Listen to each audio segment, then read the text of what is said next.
Salve, salve nação alvinegra, começando mais um vídeo aqui no canal John do Timão. Então se você tá chegando, já deixa o seu like, se inscreve pra gente bater a meta de 110 mil inscritos.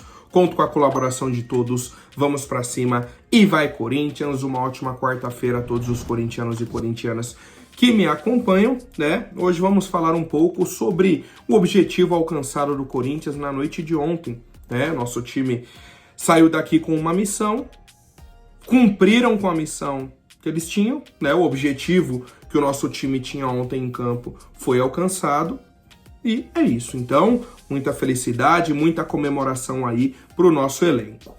Peço que me sigam também nas redes sociais, Instagram, TikTok, Kawaii, Twitter, todos os links na descrição. Vamos pra cima e, editor, pode rodar a vinheta. Salve o Corinthians! Pedi já pro editor colocar na tela a classificação, né, do nosso grupo na Sul-Americana. Tá aí, ó. Huracan, 14 pontos. O América de Cali, o segundo colocado, com 8 pontos. Corinthians, o terceiro, com 8. E o Racing, com apenas 1 ponto. E, né, como eu falei na introdução, uma salva de palmas para o nosso elenco, que conseguiram, né, o objetivo. Alcançaram aquilo que eles estavam buscando. Porque em momento algum da competição, o Corinthians quis classificar. Momento algum, né? Tivemos 6 jogos na Sul-Americana. O Corinthians jogou mal todos os 6 jogos. Todos os 6 jogos. Primeiro jogo a gente perde pro Huracan em casa, ainda com o Ramon Dias. Aí a gente vai, empata fora de casa contra o América de Cali, com um gol que ia pra fora, né? O chute do Mateuzinho desvia, vai no gol, aí a gente consegue o empate. Mas o América de Cali foi superior ao Corinthians. Aí a gente pega o Racing em casa, que é o jogo da expulsão do Félix Torres. A gente ainda tomou um calor desse time do Racing, esse time ruim do Racing. Tomamos um calor em casa. Vencemos por 1-0 em casa. Um gol chorado de escanteio. Depois, Corinthians e América de Cali em casa. A gente abre o placar. 1-0. Aí toma um empate no início do segundo tempo. E o time acaba. Mais um jogo ruim em casa. Aí tem o jogo contra o Racing fora, né? Que a gente faz um gol, de novo, um chute que a bola desvia. O Corinthians contra o pior time da chave sofreu nos 2 jogos. E aí vem ontem contra o reserva do Huracan, time reserva do Huracan, e a gente perde por 1-0. E não é o jogo que você perde, né? Que você olha e fala, caramba, hoje o goleiro fez milagre, a bola bateu na trave, hoje tava difícil. Né? A gente não conseguiu fazer o gol por falta de sorte, né? Não. Ontem foi falta de competência, né? Falta de vontade. Acho que é o principal ponto, né? Principal ponto. Falta de vontade. E mais, quando a gente tem um jogo assim, uma eliminação, uma situação tão constrangedora como essa, o torcedor no natural começa a caçar as bruxas, né? Fica naquela pra achar o culpado, por exemplo, do jogo de ontem. O culpado do jogo de ontem são todos. Todos! Dá pra gente pensar em tirar, sei lá, Hugo Souza, Rodrigo Garro, e olhe lá, né? O resto. Só que ontem é a ponta do iceberg. Ontem é o final da situação, é a consequência. Não é a causa. Não é a causa. A gente não foi eliminado só ontem. A gente vem sendo eliminado desde que começou o ano. A gente vem sendo eliminado desde o jogo contra a Universidade Central na pré-Libertadores. Que a gente jogou mal fora, aí classificou em casa no sufoco, aí foi contra o Barcelona de Guayaquil, tomou 3-0 fora. Aí tentou recuperar em casa, ficou no 2-0. Aí começa a Sul-Americana e perde pro Huracan. e sofre contra o América de Cali nos 2 jogos. E mesmo assim o Corinthians ainda teve uma pequena chance de classificar. Porque o Racing estava vencendo até os 95, né? E aí saiu o gol de empate do América de Cali. O América ontem amassou o Racing. Mais de 30 finalizações. O goleiro deu uma vacilada, gol do Racing. E era um gol que estaria classificando o Corinthians, né? Por incrível que pareça. Mesmo que o nosso time não merecesse em momento algum. Momento algum, né? Então por isso que eu falei que a gente conquistou o nosso objetivo. Nenhum jogador do elenco pode chegar e falar que eles tentaram a classificação. Não tentaram. Não tentaram em jogo algum. A Sul-Americana do Corinthians foi uma vergonha. Vergonha, vergonha, vergonha. Né? A gente pode parar aqui e falar sobre cada jogador, sobre a linha de defesa do Corinthians. Uma vergonha. Sobre o meio-campo, uma vergonha. Sobre o ataque, inexistente.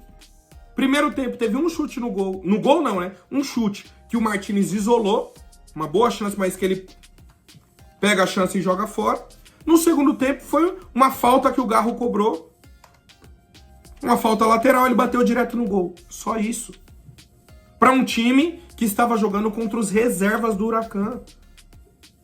Então não tem como a gente chegar aqui e falar que uma pessoa é culpada. O Romero é culpado? É. O Memphis é culpado? É. O Coronado, o Maicon, o Ranieri, o Martinez, o Carrilho, o Angileri, a dupla de zaga, Félix Torres, todo mundo. Todo mundo é culpado.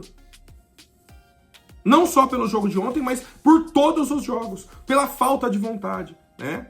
O que mais me impressiona assistindo um jogo do Corinthians, e aí falando especificamente sobre os jogadores, é que assim, não importa se o Corinthians, não vou nem falar vencendo, porque nessa Sul-Americana, raros os momentos que o Corinthians esteve vencendo, né? Não importa se tá empatando ou se tá perdendo. A postura é a mesma. Parece que o Corinthians tá goleando o jogo, tá olhando o adversário. Ontem a gente não pressionou. Ontem a gente não sufocou o Huracan. Ontem a gente não teve a bola no ataque. Não fez nada. Nada, né?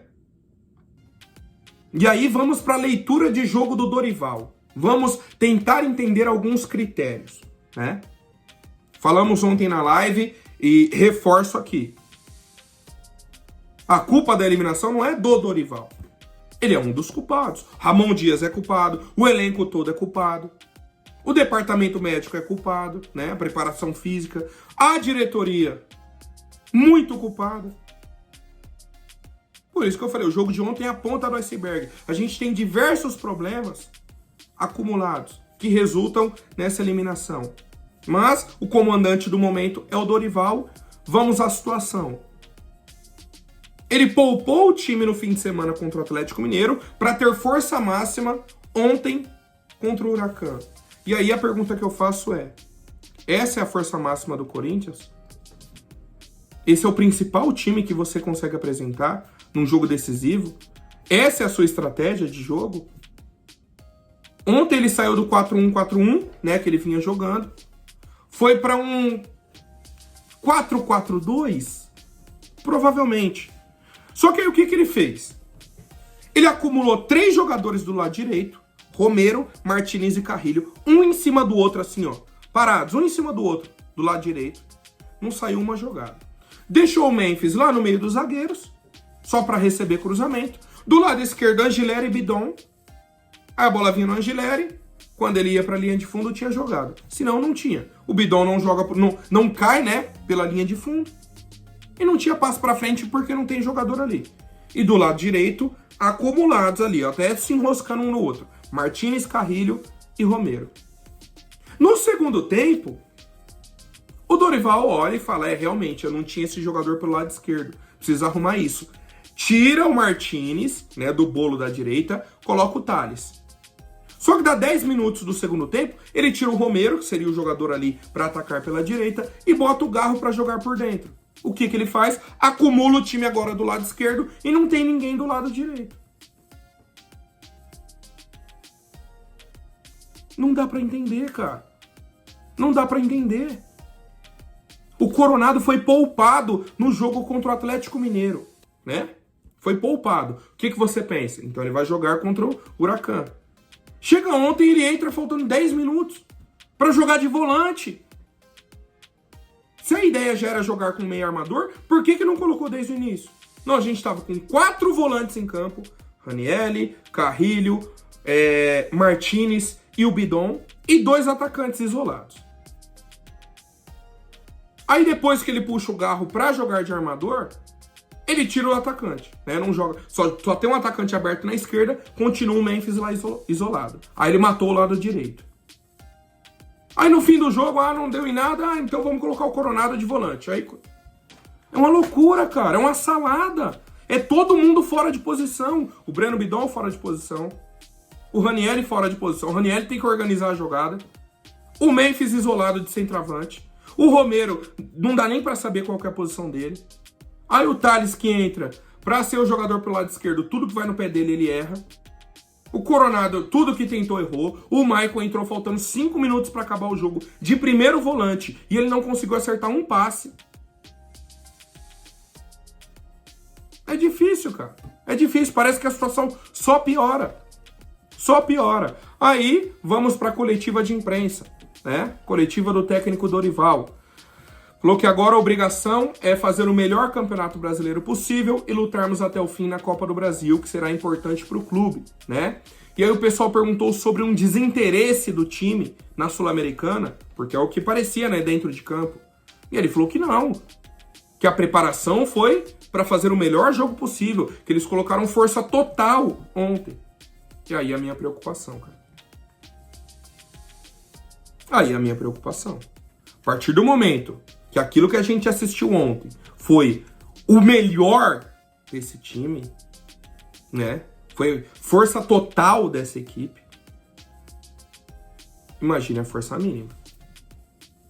Imagine a força mínima, né? O time do Corinthians, reserva, que jogou contra o Atlético Mineiro, jogou muito mais do que o titular ontem.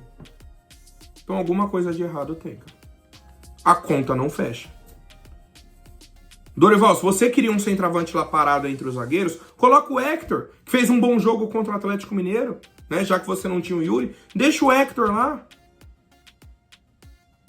Puxa o Memphis para fazer alguma outra função, já que você viu que não funcionou daquele jeito, não funcionou o Romero, não funcionou o lado direito com Martinez e Carrilho, não funcionou o Bidon. Não estava funcionando o seu meio-campo, o seu time não funcionou. E você morreu agarrado com o mesmo time. Com a mesma ideia de jogo. Né? E o gol que a gente toma é sempre da mesma forma. Sempre da mesma forma. Ontem, o Romero ficou olhando o jogador do América, do Huracan, fazer o gol. Olhando. Olhando. Sai o cruzamento, o Romero tá do lado do cara, assim, ó, marcando o cara. O Romero sai marcando o cara da área. Na hora que vem o cruzamento de novo, só o atacante do Racing entra. Só o atacante do Huracan entra e faz o gol. Aí eu vi torcedor ontem na live. Mas o Thales Magno no lance do gol não alcançou. O Thales Magno tá marcando o cara que tá na frente dele. O Thales acompanhou o jogador que ele tava marcando. Quem não acompanhou foi o Romero. O Thales tá marcando o cara aqui. O jogador que tá atrás do Thales era o do Romero. O Thales ainda tenta cortar a bola. E mais, né? Isso não justifica o péssimo jogo que o Thales fez ontem, né? Mas o culpado do gol, do lance do gol, foi o Romero que não marcou. Não adianta agora a gente pegar jogador de estimação. Mas ele fez isso. Ninguém jogou nada. Quem tentou alguma coisa ontem foi o Garro, que tava voltando aí há 2 meses parado, sem ritmo de jogo. Você vê que ele dominava a bola, ele demorava pra entrar no ritmo, pra entrar na rotação de todo mundo. Só que aí pra ele foi fácil estar na rotação do Corinthians, já que a rotação é inexistente. Então você descansa o time no fim de semana, chega na terça-feira, o time tá morrendo em campo. Qual a justificativa? Então é melhor jogar com reserva todos os campeonatos. todos os campeonatos. Porque o time titular, até quando tá descansado, não consegue apresentar nada. O André Ramalho foi reclamar que o Ramon Dias não dava sequência de jogo para ele. Ah, mas é difícil, né, que eu sou cobrado. O que eu pedi pro Ramon foi uma sequência de jogos. Tá aí, André. Tô a sua sequência aí, ó. O que você fez? Resolveu? Você tá jogando bem agora, então? Que você teve uma sequência de jogos? Você tava marcando o Ramon, o Ábila ontem, do Huracan. O cara, meu Deus do céu, tá com 35 anos. Parece que tá pesando 150 quilos. Ele girou em cima de você 4 vezes. Sabe quantos passes o Ábila recebeu? 4. Ou seja, todos os passes que foram no Ábila, ele girou no André Ramalho e saiu jogando. Era sequência de jogo o problema pra você, André? Será que era esse o grande problema? Agora você tá jogando. Resolveu? Arrumou a defesa? Ou a gente continua tomando gol do mesmo jeito? Porque ontem o lance do gol que a gente toma é um rebote de escanteio, concordo. Só que a defesa do Corinthians fez um bom jogo? Não. O Léo Sequeira, que é o centroavante lá do Huracan, girou em cima do André Ramalho, o Hugo Souza fez uma defesaça. Girou em cima do Kaká, chutou pra fora. E tivemos outras chances, né? Cruzamentos perigosos, tudo que o Corinthians não fez. Ontem parecia que quem precisava da vitória para classificar era o Huracan e não o Corinthians. Foi essa a impressão, né? É essa falta de vontade que vocês demonstram em campo. E o torcedor vem com questionamentos, né, sobre essas situações. Ah, o salário será que está atrasado? Não, não está. Ontem perguntaram também, John, o que aconteceu? O time vinha comendo a bola, vinha jogando bem. E agora tá... Não, o time não vinha jogando bem. O time não vinha comendo a bola. Se tivesse comendo a bola, o Ramon Dias não teria sido demitido. Mesmo com o título do Campeonato Paulista. Ele foi campeão paulista e foi demitido. Por quê? Porque o time não vinha jogando bola. Os 4 jogos da Libertadores a gente foi mal. E todos os jogos com o Ramon na Sul-Americana a gente foi mal. E alguns jogos do Brasileirão a gente foi mal. Assume o Dorival e o time continua mal. Então não tem isso de, não, a gente tava... O que aconteceu agora? Não, não é agora. É um problema da nossa temporada de 2025. O ponto fora da curva foi o Campeonato Paulista. Esse foi o ponto fora da curva. Esse foi o diferencial. O normal do Corinthians esse ano foi o que a gente viu ontem. A gente tem, esse ano, mais jogos jogando mal do que jogos jogando bem. Infelizmente. Infelizmente. E aí, mais uma vez, é um problema de montagem de elenco, é um problema do comando técnico, é um problema da preparação física, é a bagunça que a gente tá na diretoria, né? Ontem tivemos a coletiva do nosso novo presidente, Osmar Stabile. Falou um pouco sobre a parte financeira, né? Falou que a situação tá complicada, pediu união, né? Falou, não é um momento da gente ficar procurando culpado, buscar crítica, é um momento de trégua na parte política do Corinthians. Vamos buscar ajuda para o clube. Falou que ligou para o Fabinho Soldado. O Fabinho Soldado é um contratado do Corinthians, né? Ele não é diretor. Ligou para o Fabinho Soldado, você segue normal no seu cargo, pode seguir fazendo o seu trabalho. E já tivemos diversas mudanças na diretoria. Mudança no departamento de TI. Marcelo Munhoz, que havia sido demitido pelo Augusto, volta para o Corinthians. O Marcelo, inclusive, foi foi quem fez a denúncia do sistema do fiel torcedor, dos ingressos irregulares. Aí ele foi demitido, volta. Tivemos mudança no departamento de comunicação. O Thiago Maranhão, que era o superintendente de comunicação, foi demitido. E o Corinthians contratou o Vinícius Rodrigues, ex-assessor de comunicação da CBF.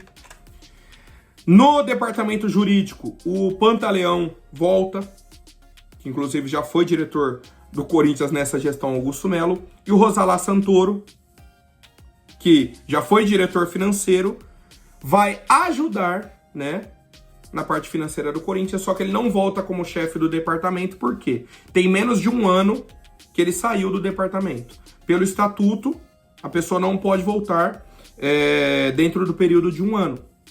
Então ele vai ficar sem cargo, mas já disse que vai ajudar, né, vai ajudar aí o departamento financeiro do Corinthians. Então, Pantaleão, Rosala Santoro, agora o Vinícius Rodrigues para comunicação, Marcelo Munhoz, departamento de TI, uma nova diretoria se configurando no dia 28 de maio.